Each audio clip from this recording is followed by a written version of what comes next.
Mark Meirowitz joins us now from New York. He's a professor at the State University of New York Maritime College and an expert in maritime law. Thanks very much for being with us on the NewsHour.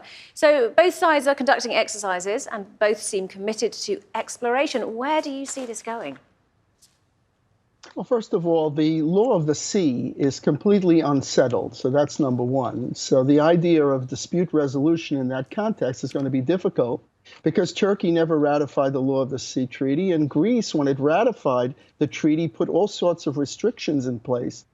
This is a political issue, and it's very reminiscent of the Cyprus conflict in 1974, and in 1975, the United States placed an embargo on Turkey because of the Turkish incursion into Cyprus. Now look at this balance of power. And it's very indicative that the ships you talked about, the Oryx and the Limnos that collided the other day, you had basically significant updated military weaponry, military ships, and then you had a broken down Greek freighter. But for some reason, the Greeks have a lot of leverage in politics. They even got the United States Congress to put a boycott on Turkey. So I think we just have to be very careful about this issue for reasons that are quite apparent.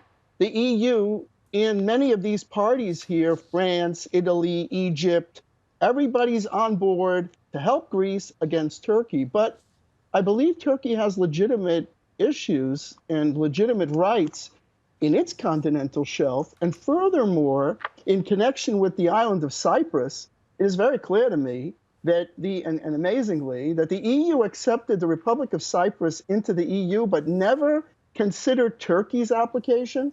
And furthermore, the Republic of Cyprus, the Greek Cyprus, and Greece are granting licenses to all sorts of companies to drill in the Eastern Mediterranean.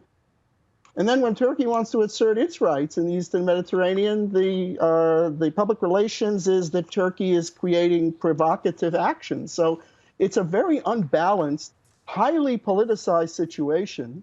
And you refer to that dialogue between the two politicians. There was more to it, where they really were talking about the difficulty of negotiating with Turkey.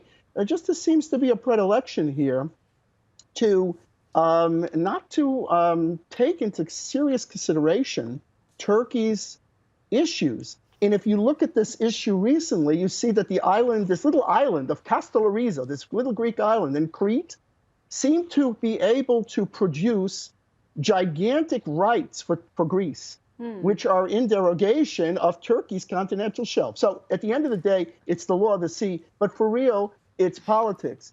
And for the reasons that, again, to kind of analyze this, there's an imbalance. I look at Turkey's a major country in NATO, one of the largest, most powerful countries in the region, and Greece. But for reasons of politics, Turkey's claims and issues are not taken as seriously as the Greek claims. And, and whatever the Greek parliament wants to do, I think is problematic.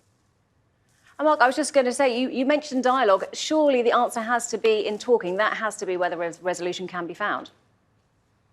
Yes, that's true. But, if you look at the international situation right now with COVID-19, and also the fact that the United States is approaching a major election, I know President Trump wants to have dialogue. Remember, again, that who is going to negotiate this solution? Well, you really need the United States in there to deal with these two major NATO powers. Look, Jens Stoltenberg, the NATO Secretary General, I think we know, has been quite partial to Turkey, which I think he was quite appropriate in what he did say in terms of S-400, et cetera. He tried to calm that issue in terms of the United States. But on this one, the United States is pivotal. And I just don't know whether the U.S. administration is not distracted by elections. As similarly, back in 1974, when this issue came up, the American government was distracted by Watergate. So we have to be very, very careful here that we're going to have a dialogue. But I don't know how you resolve this issue when everybody is drawing lines. I actually made a list. There's a Turkey-Libya accord, an Italy-Greece accord, an Egypt-Greece accord, and on and on and on. And then you have all these countries getting together in the Eastern Med Forum. France and Italy are involved. So everybody is joining on this issue.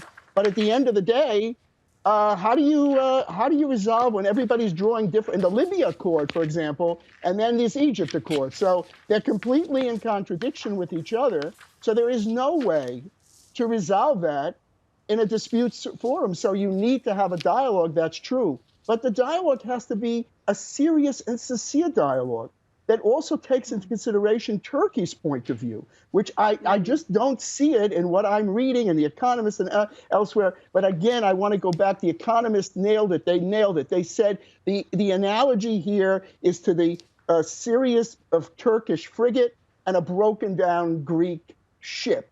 You know, there's no comparison between the significance in international relations of Greece and Turkey. But why is it that Greece has a disproportionate amount of power is, again, puzzling and befuddling. Mark Meirowitz, we're going to have to leave it there. Many thanks indeed for joining us today.